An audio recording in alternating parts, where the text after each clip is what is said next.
They said this day would never come. For years, they told us Antifa doesn't exist. It's just an idea. It's a myth, a boogeyman invented by conspiracy theorists. But as of this week, that myth, that idea just walked into a federal courthouse and admitted they're terrorists. This is the first time in American history that anyone has been officially convicted of terrorist-related activity as members of Antifa. And now the real villain in all of this is about to be brought down. Wait until you see who's really sweating over all of this. It's going to absolutely make your day. She heard the attack from her house. Then we heard bam, bam, bam, bam, bam. And watched what happened next with her phone in her hand. I think a cop got shot over there, right there. This video shows the seconds after prosecutors say nearly a dozen people, almost all from North Texas, ambushed an Alvarado police officer, shooting him in the neck, they say, after luring him to the Prairie Land Immigration Detention Center on the 4th of July. As you just saw, back on the 4th of July, 10 to 12 people dressed in black military-style clothing, some wearing body armor, launched a coordinated ambush on law enforcement at the Prairie Land ICE detention facility in Alvarado, Texas. They vandalized vehicles, destroyed security cameras, and shot fireworks at the facility housing 1,000 to 2,000 immigration detainees. But as it turns out, that was just the setup. When an Alvarado police officer responded to 911 calls from correctional officers, someone in the group shouted, "Get to the rifles," and opened fire. The officer was shot in the neck. Body camera footage captured the chaos as gunfire erupted. The wounded officer fell, but managed to return fire even after being hit. And it gets worse. According to court records, after the officer was down, additional shots were fired at him and at two unarmed correctional officers from the Department of Homeland Security. So this obviously wasn't a protest gone wrong. This was a planned assassination attempt on law enforcement officers, and as it turns out, by alleged members of Antifa. FBI Director Kash Patel confirmed that those charged in connection with the assault would indeed be charged with material support to terrorism after President Trump signed an executive order designated Antifa as a domestic terrorist organization. And now, as of this week, 5 members of that organization have just officially pled guilty to material support of terrorism.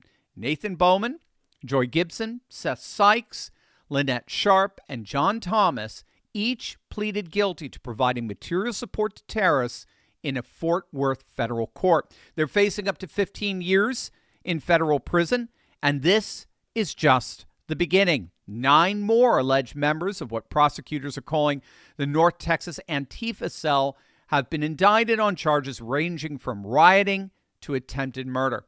But all of this, these 24 Antifa, alleged Antifa, I guess I have to say, are themselves just the tip of the iceberg. Because what's happening right now as we speak is that federal officials are now scraping the entirety of all associations that each member of this cell has. Because once an organization has been designated a terrorist organization, that means anyone associated with any member of the organization is potentially guilty of providing material support to the terrorist organization and is thus implicated in the terrorist designation. So that includes providing money, lodging, training, communications equipment, transporting members or helping them evade capture, sharing information or coordinating activities online. Again, you do not have to be directly involved in the violence in order to be implicated in it once the organization is officially designated a terrorist organization. And that designation has unleashed the full power of the federal government on Antifa. So we're talking FISA warrants, financial tracking through Treasury Department with the powers to freeze assets and monitor transactions, NSA surveillance, and FBI Joint Terrorism Task Force's surveillance. That's exactly what's happening right now as we speak with this Antifa cell. Well, again, alleged Antifa cell. But they are the point of entry for the mass surveillance and investigative power of the federal government to begin infiltrating and taking down the whole of the national Antifa network. That's what makes what happened this week in Texas so significant. It's not simply a matter of the first ever Antifa-related terrorist conviction. That's certainly significant enough. It's the fact that that conviction now becomes ground zero for tracing out the whole national web of Antifa's networks from the inside out. And you know who's ultimately sweating over all of this, don't you? We're about to see who's the real target in all of this and why his days are indeed numbered.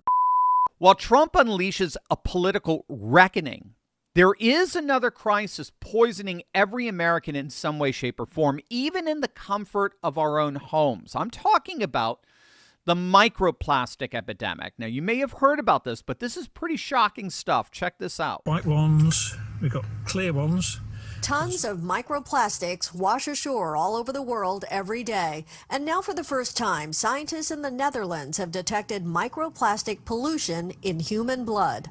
All the microplastics and nanoplastics we are exposed to, we inhale and we ingest, that actually, there's so much plastic that it can even enter our bloodstream. The Dutch study on blood samples from healthy adults detected tiny plastic particles in 80% of people. That's right. There's a microplastic crisis poisoning every American in some way, shape, or form. They're in our food, our water, our meats, our proteins. In fact, according to a recent study, we now ingest 6 times more microplastics than in 1990.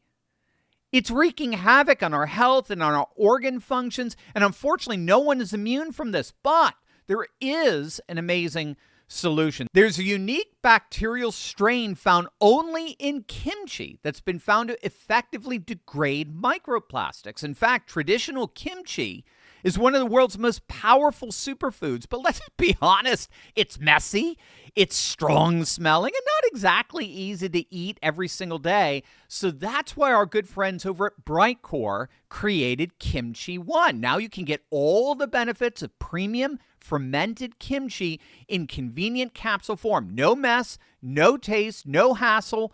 I've been taking Kimchi One every single day for months now, and gang, I love it. Each capsule delivers over 900 probiotic strains, live enzymes, and antioxidants that help restore balance in your gut. People are seeing improvements in digestion, bloating, regularity, energy, metabolism. Studies show that kimchi even reduces the risk of obesity. Kimchi One is all natural, non-GMO, and 100% made right here in the USA. It's completely dairy-free, gluten-free, soy-free, so just anyone could take it. I personally love it, and I love knowing that I'm supporting my gut and overall health in one simple step. So if you've been looking for a way to boost your immune system and remove microplastic toxins from your body, this is it. You can get 25% off your order by going to the link below, or for an even better deal, give them a call. My friends at Brightcore would love to chat with you, and they're going to give you 50% off plus free shipping. Call them at 888-597-0233. The first 100 callers to order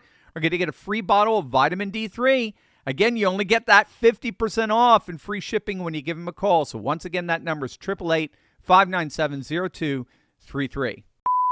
It's widely recognized that 2 of the major sources for funding Antifa are George Soros' Open Society Foundations and the Tides Foundation. Both funnel millions into the organization like the Alliance for Global Justice, which redistributes cash to groups like Refuse Fascism, and the National Lawyers Guild that helps post the bonds for Antifa members who get arrested. The Tides Foundation alone gave over $1 million to the National Lawyers Guild from 2018 to 2019. But here's where this story gets really exciting here. Again, thanks to President Trump, Antifa, of course, is now officially a domestic terrorist organization. That designation isn't just devastating for Antifa. It's the legal foundation that allows federal prosecutors to dismantle the entire funding network along with the organization itself. So under domestic terrorism laws, anyone who provides material support to a terror organization can be prosecuted. So that means if you're writing checks, if you're organizing bail funds, if you're providing legal support, you're going down. And when you combine that designation with federal racketeering charges under RICO statutes, you can dismantle the very operations that are funding Antifa like that. It's not just Antifa that's getting dismantled here. That's the key. Now it's Soros' foundation that are subject to the very same systematic dismantling by virtue of his providing material support to a legally designated terrorist organization. Don't forget, RICO laws were designed to take down organized crime syndicates. And the key with RICO charges is that you don't have to go all the way to trial for the catastrophic consequences of RICO charges to take effect. One of RICO's most powerful features is this ability to freeze assets before trial. And the key here is that it prevents targeted organizations from moving those assets offshore, liquidating holdings to fund their defense. This is one of the reasons why, and I can assure you, Soros is absolutely freaking out over these convictions this week, because just the very fact that his foundations would be subject to RICO charges is enough to basically bankrupt him. And the psychological impact of that simply can't be overstated. I mean, oftentimes, again, just the very threat of a RICO indictment can force defendants to plead guilty to lesser charges, in part because the seizure of assets would be absolutely fatal for the organization. So in threatening Soros with RICO charges, which Trump has already done, Trump is playing some serious hardball. I mean, bottom line, the combination of terrorist organization designations with Antifa and RICO prosecutions for Soros' foundations, that represents the apex of federal power to dismantle organizations. These tools provide the government with the ability to freeze assets instantly, criminalize association, create vast networks of liability, and coordinate international enforcement efforts. For any organization facing these designations, the legal reality is stark. They face immediate financial paralysis. They face the criminalization of support from allies and potential liability that extends to anyone who assists or associates with them. I mean, they become social lepers overnight. The government's power in these areas is so comprehensive that the mere threat of a terrorist designation often proves sufficient to achieve the desired political outcome. So I do think we're going to see Trump crush Antifa. I think this week was the first of many, many more terrorist convictions to come. I don't think he's going to show them 1 ounce of mercy. And in the process, I think he's going to bring Soros and other billionaire funding sources for the Democrats. He's going to force them to heel. The very threat of RICO charges, just the threat of them, given that their bank accounts can be seized, is enough to get them to comply entirely with Trump's demands. And so it does appear that the 5 individuals tied to Antifa, who just pled guilty to the material support of terrorism, are just the beginning. They're just the tip of the iceberg in all of this. The days of Antifa and the Soros-like financiers operating with impunity are over. Trump designated them as terrorists. Their convictions have been pronounced, and justice is finally coming.